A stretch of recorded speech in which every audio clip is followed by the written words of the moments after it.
जैसे जैसे ग्रह गर्म हो रहा है, हमें भी बदलना होगा।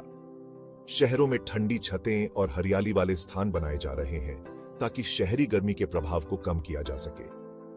गर्मी की लहरों की पहले से चेतावनी देने के लिए सिस्टम बनाए जा रहे हैं। कूलिंग सेंटर गर्मी से राहत के लिए अस्थायी जगहें प्रदान करते हैं, जहां वातानुकूलित जगहें और पानी उपलब्ध होता है। सामुदायिक आउटरीच कार्यक्रम लोगों को शिक्षित करते हैं कि अत्यधिक गर्मी के दौरान कैसे सुरक्षित रहें। लेकिन केवल अनुकूलन ही काफी नहीं है, हमें समस्या की जड़ जलवायु परिवर्तन का समाधान करना होगा।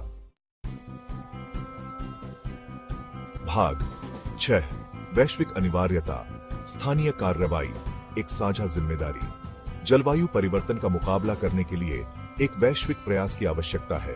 पेरिस समझौते जैसे अंतर्राष्ट्रीय समझौते देशों को ग्रीन हाउस गैस उत्सर्जन को कम करने के लिए मिलकर काम करने के लिए एक रूपरेखा प्रदान करते हैं। लेकिन स्थानीय स्तर पर कार्रवाई भी उतनी ही महत्वपूर्ण है।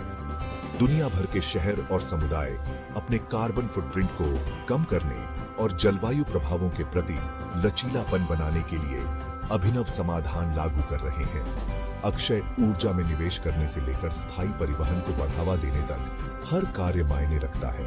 हम सब आपस में जुड़े हुए हैं और हमारे सामूहिक कार्य हमारे ग्रह के भाग्य का फैसला करेंगे। भाग 7 गर्मी को कम करना, अपने प्रभाव को कम करना।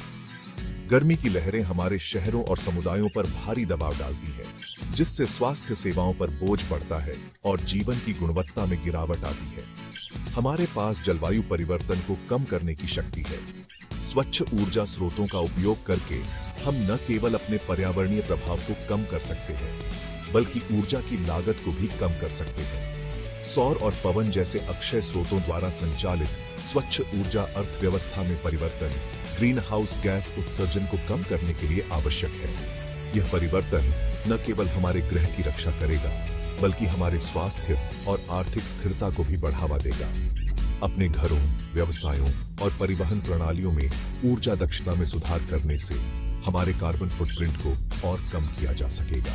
ऊर्जा कुशल उपकरणों का उपयोग, बेहतर इंसुलेशन और सार्वजनिक परिवहन के उपयोग को बढ़ावा देना कुछ ऐसे कदम हैं जो हम उठा सकते हैं। जंगलों की रक्षा और उन्हें बहाल करना, जो कार्बन सिंक के रूप में कार्य करते हैं, वातावरण से अतिरिक्त कार्बन डाइऑक्साइड को अवशोषित करने के लिए महत्वपूर्ण है।